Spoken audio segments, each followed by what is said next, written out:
how am I going to take care of a little baby when I'm just figuring out how to take care of myself?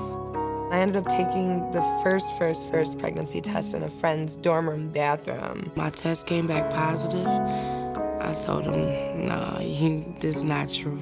Well, at My Choice, what we're able to do is help transform a woman's fears, a woman who thinks her only answer is abortion. Transform those fears into confidence.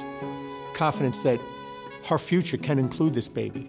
I was only 17 in high school, and I didn't know how his father would react. I didn't know how I would finish my senior year.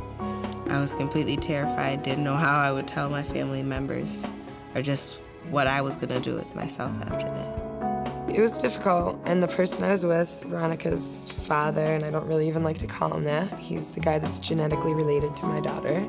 He was very, very abusive.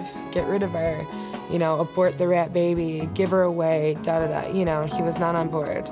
Most of the pressures that we see are brought by those people that she cares about.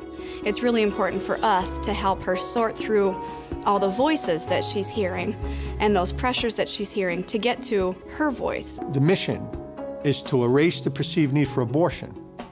And we do it with a very intentional and very professional 15-step medical-based process. It's highly scripted so that we keep the level of service and quality uniform across all advocates and nurses, so that we know that the very best care is being given to this woman as she comes through. We're able to bring the patient in and truly, through the tool of sonography, turn her theoretical, I think I'm pregnant, into I sure am pregnant and there's my baby, by letting her see that heartbeat of that baby on that screen. As soon as they put the little probe on and the baby came up on the screen, I think we were all sort of amazed. Like, it was like, she was like, that's your baby, and it felt like a weight had been lifted. And I felt like, you know, this was gonna be my life and this was okay. Our primary focus is our patient, the woman who is pregnant, to provide her resources, but one of those resources is to help her build her support system. So oftentimes we'll have patients that say, I'm scheduled to come back next week for a second ultrasound. Is it okay if I bring my boyfriend? Absolutely. I was so afraid that by making the decision to keep my son that he was gonna leave or he was gonna be mad at me, and he wasn't. He's been very supportive. He was very supportive through the whole pregnancy.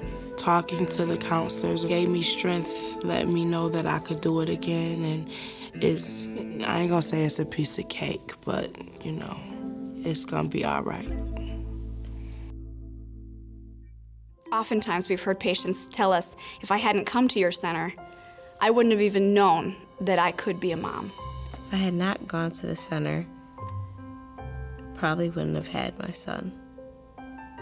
I probably would have been really confused, and now I probably would have been really depressed because I had went through with that decision, and probably wouldn't be as happy with myself as I am, or my life. Having that baby is not the worst thing that could happen to her. Having that baby could be the very best thing that ever happened to her. Matter of fact, it could be one of the first really good decisions she makes in a line of bad decisions. And that's what we're hoping she'll see, talking to and learning from the loving people that present our services, the ultrasound exam, the STD exam, and the consultation services we provide her. When we get a result that says a woman chose life for her baby, it supercharges us.